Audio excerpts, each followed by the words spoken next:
Hey guys, welcome back. And today I want to talk about the healing journey. And this is a journey that we all must go on, really, because of the amount of trauma there is in our collective. Trauma that isn't even ours. Trauma that we inherited from our parents, from our other ancestors, from our childhood, from even our adult life, and from even our past lives.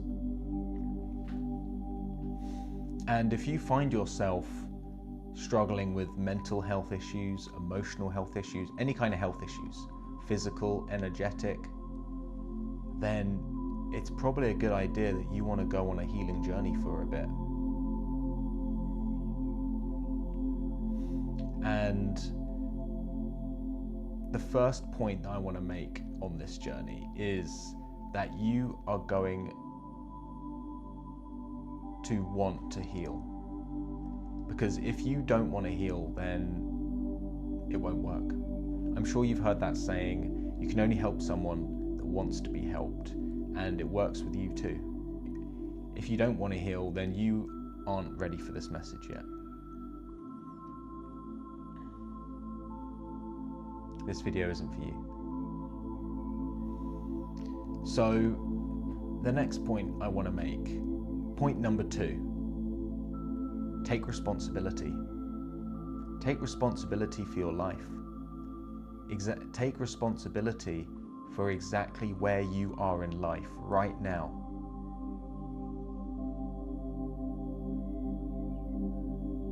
No more blame towards your family, towards your friends, your bosses, relationships. You are where you are because you chose to be there. Now, on a soul level, we choose the lives that we choose to learn the lessons that we need to learn for our soul's evolution. So you are exactly where you chose to be. Now, isn't that empowering? Doesn't that mean if you've chosen to be here now, then you can choose the life that you want?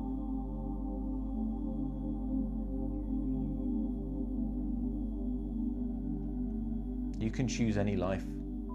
You can choose any life that you want. It really starts with a healing journey. That's how it happened to me. So, point number 3, diet. Such an important point, because I'm sure you've heard of the saying, you are what you eat. And it's actually a bit more complicated than that, because your physical body is just a collection of food over time, and your mind is a collection of experiences over time. So you are what you eat, you are what you see, you are what you hear. What you are is made up of all the senses.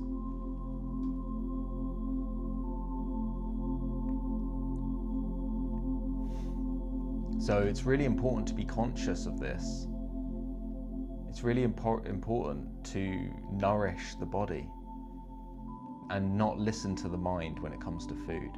It's really important to be conscious of the content that you consume, visual and audio, because this has an impact on you, a bigger impact. And by becoming conscious of these things, you can make an environment within yourself more conducive to healing. Just by feeling good, isn't that just so motivating? Isn't just by feeling amazing, isn't that so relieving? And doesn't it make you just want more? Because no matter what's going on in your external reality, if you have an amazing inner reality, then isn't that enough? Isn't that incredible? And And given enough time, your external reality will actually catch up with your internal. It's delayed, but it will catch up, given enough time. You can take control of your life by being victim to what's going on around you. You don't really have control. You move with life that's going on around you. When things are bad, you're bad. When things are good, you're good. But if you're strong within, then it doesn't matter what's going on around you. You're always strong. You're always good within. And this brings me on to point number 4, relationships. I'm sure you've heard the saying from Warren Buffett, show me your 5 friends or the 5 closest people that you spend time with, and I'll show you your future. And there's something very real about that, because we all have our energetic fields, and the 5 people that you spend the most time with, it's like all your energies sort of merge. So you sort of like, it's very hard to break free from a group like that if you want to change. I'm sure you've heard of the sayings where people say that if you spend time with 5 millionaires, you will become a millionaire if you're not already. And that works in the same principle. That's all the energies merging as one, and it'll start to change the way you think, it'll start to change the way you feel, and it'll start to change how you see things and what opportunities you notice and the decisions you make. And it's inevitable that you will become a millionaire. So it's really important to be conscious of the people you spend time with, because if they have a very unhealthy lifestyle, it's going to be very difficult for you to break free from an unhealthy lifestyle. And if you don't spend time with anyone, then this is good, because then you can choose who influences you. You can choose the content that you watch and the people that you want around you online. Point number 5, and that is learning and books and knowledge and content. And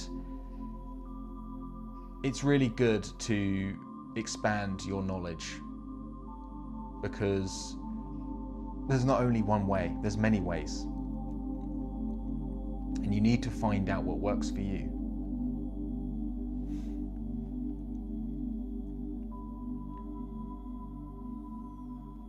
You need to find out what resonates for you, because there are many paths that all go in the same direction. So try things, try new books, try new teachers, try new experiences. Point number 6 is spiritual practice, and this is one of my most important points from my own experience. So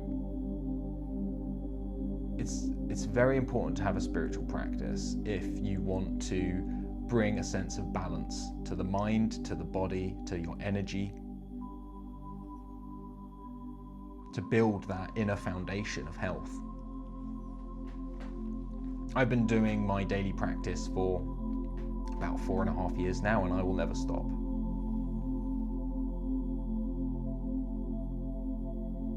So find something that works for you. Meditation, yoga, energetic practices like Tai Chi and Qigong. There's loads to choose from, and each of them do different things. So it depends what part of the body you work. It depends what part of your system that you want to work on. For me personally, I do a combination of meditation, yoga, energetic work, and other practices.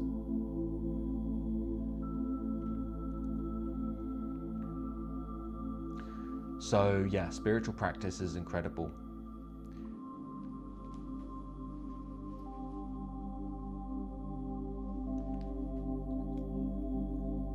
Point number 7, Visualize. Visualize the health that you want. You may have heard of a book called You Are the Placebo by Dr. Joe Dispenza. And in this book, he talks about how he visualized a massive physical healing. Well, he manifested this physical healing through visualization. It was a spine injury that the doctor said that he would never be able to recover from without surgery. And he didn't want the surgery, and he visualized that. He put that spine back together within his mind and manifested it in reality, and then wrote a book about it. So visualize the health that you want. Visualize it when you wake up in the morning. Visualize it before you go to bed, when your brain waves are in a state of alpha, when you have access to your subconscious.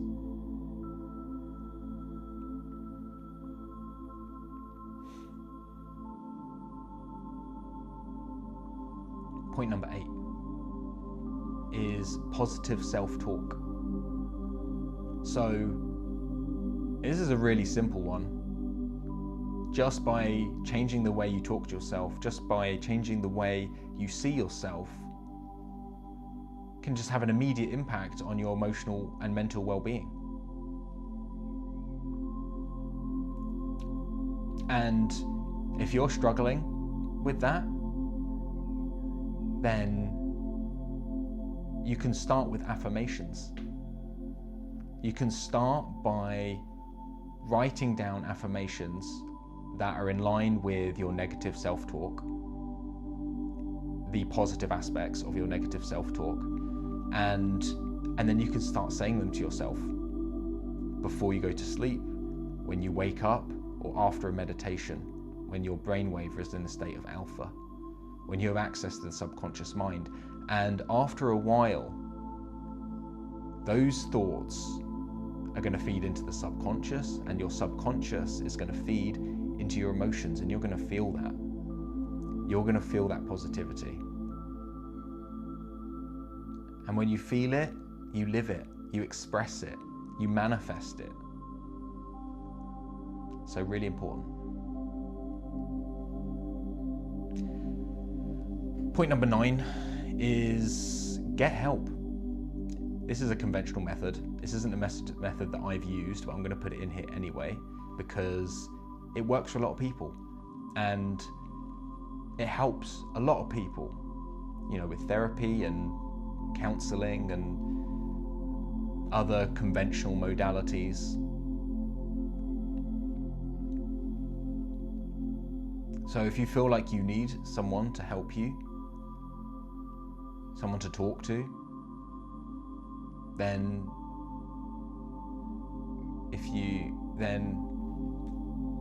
you can seek that, and it's readily available in any country. Maybe not every country, but most countries. And if it's not available in your country, it's available online.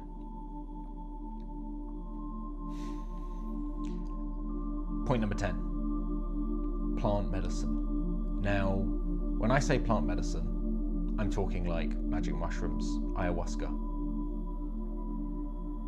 these kind of plants. And I can't recommend this to anyone, really. Even though it's had an amazing impact on me, an incredible impact on my mental and emotional well-being and growth and transformation, I can't recommend it because this isn't something that you should do because someone tells you to. It's something that you should feel the calling to do within yourself. It doesn't resonate with everyone. It doesn't work for everyone, and not everyone has a good experience. And actually, you don't even need it. Everything is right here within you. Everything. There is no path because it's all here. By saying there's a path, you're saying there's distance, but there's no distance to you within yourself. But plant medicine is incredible. It can be it can really speed things up with a number of areas within the healing and the growth journey, and it can be incredibly activating, and it can take you to that next step. But it comes with its dangers, so I don't recommend anyone doing it. And also, if you do want to do it, then you should do your own research, and you should you should trust, you should feel into your own intuition rather than what anyone says. You have to be careful with plant medicine, because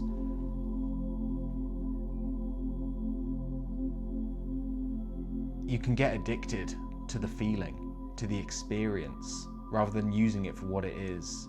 You can get lost within it. You can use it for escapism, and it can turn into escapism. So it's just be conscious of that if you decide to go down that path, because the experiences are incredible, really. So the last point I want to make is an important one as well. It's deciding and knowing when the healing journey ends, because if you just consistently focus on healing, you're going to go around in circles and it's never ending. How I overcame that was I healed all the major issues within myself initially, the mental health issues, the emotional issues, and then I changed my intention for healing to an intention of growth. And within that growth there is still healing, but that's not the intention. The intention is to grow. Within growth there is a trajectory. But of course, you don't have to do that. You can just heal yourself, and you can reach a point where you're happy with how you feel. You're happy with the new habits you've picked up. You're happy with your internal state and how to regulate it. And that's okay. You don't have to continue growing if you don't want to.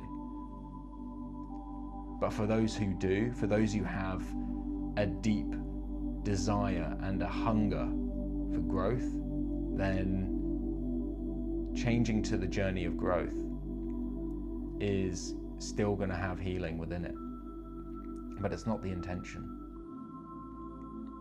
If this is the first time that you've heard of the healing journey, then welcome. And if you've been on this journey for a while, welcome back. And I hope you learned something here today. Because I'm sure you've heard of the saying, if you want to change the world, change yourself first. And this is where to start. Because how you change yourself has such an impact on what's going on around you. And then that has an impact. And it's like a ripple effect around the world. So, thank you. Thank you for listening. Thank you for being here. And please check out my video in the description on our new sacred spiritual community space online called the Seekers Channel. The link's in the description.